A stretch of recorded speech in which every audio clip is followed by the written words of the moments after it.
This meeting is being recorded.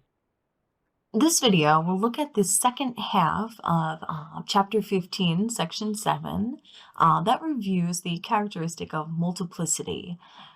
So again, this is the third or last characteristic besides the number of signals. Then we looked at the shift, and we finally got to the multiplicity, right? Oh, and the integration as well. So we looked at the number of protons contributing to each signal, and then finally, the number of peaks or the multiplicity. So when we have a neighboring proton, we looked at these multiplets that are created, singlets, doublets, triplets, quartets, etc.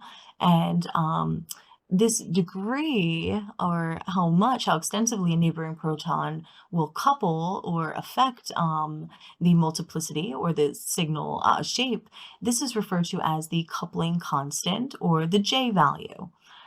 So what we know about the J value is that it is specifically the distance between our peaks in our signals in a splitting pattern, and this is measured in hertz.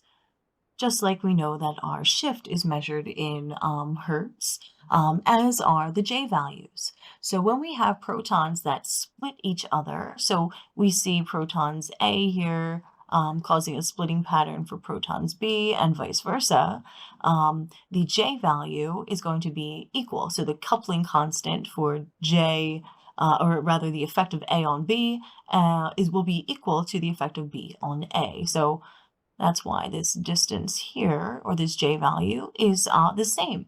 So we see a quartet here for these two protons, A, shown because we have three neighbors, so n plus 1 would show us that we expect the multiplicity to be a quartet, and then our J value is the same for JAB and JBA, right? So both of these would be the same coupling constants. So we can look at the multiplicity when we look at different field strengths as well. So higher field strength instruments give a better resolution or a better depiction of these individual peaks, because these coupling constants will have a smaller percentage of the frequency available. So what we can see is that in a 300 megahertz spectrometer, the peaks would be avoided of being overlapped. So this is to the right as compared with our signals in overlap in a 60 megahertz spectrophotometer, or spectrometer rather. So that's where a stronger instrument can produce a clearer signal. We also see multiplicity affected, or not affected rather, sometimes if we have an isolated ethyl group here. Sometimes there's some of these recognizable splitting patterns. So we see here that when we integrate, we have three protons that produce this triplet, and then we would have two protons, once integrated, that we find produce this quartet over here. And whenever we have an isolated ethyl group, we will see this triplet and quartet as shown here. So that's the quartet, that's our triplet, and they will have the same coupling constant. But if we see something like this with larger J values than these over here, we would know that this would not be an ethyl group. So don't try to force things to fit patterns. If they do, they do, right? So we see the same approximate J values up top here, right, between these two.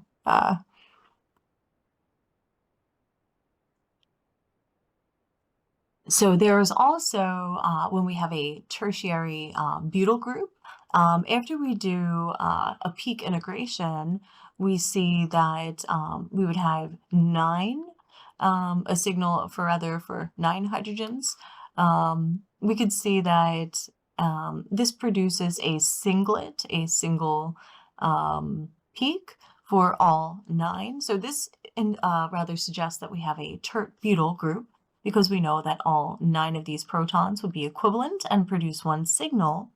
Whereas if we had an isopropyl group that's isolated, then we see that only 6 of these protons would produce this doublet here. And then we see a septet produced for this single proton over here. Notice the much smaller integration compared to those 6 protons. So we know that it's only one proton that's creating this 7-peak signal, this septet. So again, a tert-butyl will look a little bit different than if we had an isopropyl group. So that brings us to more complex splitting that can result when we have a proton that has 2 different kinds of neighboring protons. So for example, we can see that this molecule has protons A, B, and C picked down here, indicated with different colors. And we have the J value, or the coupling constant JA, and if that is much greater than the BC coupling constant, we would have a signal that would appear of a quartet of triplets. So that's what we see down here. 1, 2, 3, 4, a quartet of triplets. 1, 2, 3 peaks. So again, we see these complex splitting patterns occur when we have multiple neighbors. You will not have to decipher the specifics of these types of complex splitting patterns. You'll be given enough information in the rest of the spectrum to determine from singlets, doublets, triplets, things of that nature. So again, you will not have to determine whether or not the JA or JB is larger and what would result. A lot of times you may see just an overlap of several lines instead of a triplet of quartets or a quartet of triplets, etc.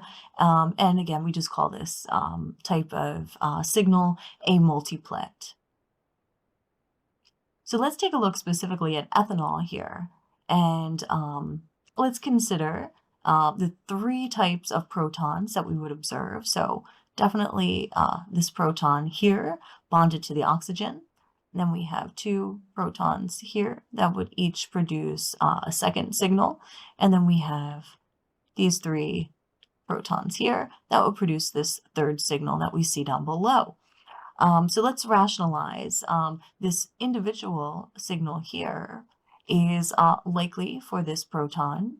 What we can see is that it does not have any splitting that occurred. This hydroxyl proton is too far from our other protons to cause any splitting, but we see these 2 protons, so the integration would show us that these 2 protons are here, and we see this quartet because there are 3 neighbors over here.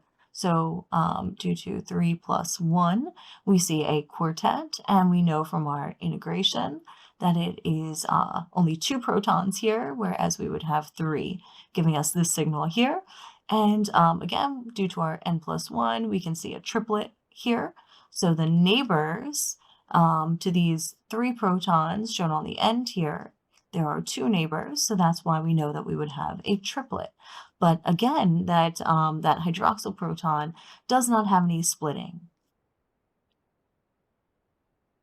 So the last concept of or effect of things on multiplicity could be, say we have a hydroxyl proton or other proton that's easily exchangeable with protons, say, in acidic solution, like we see here.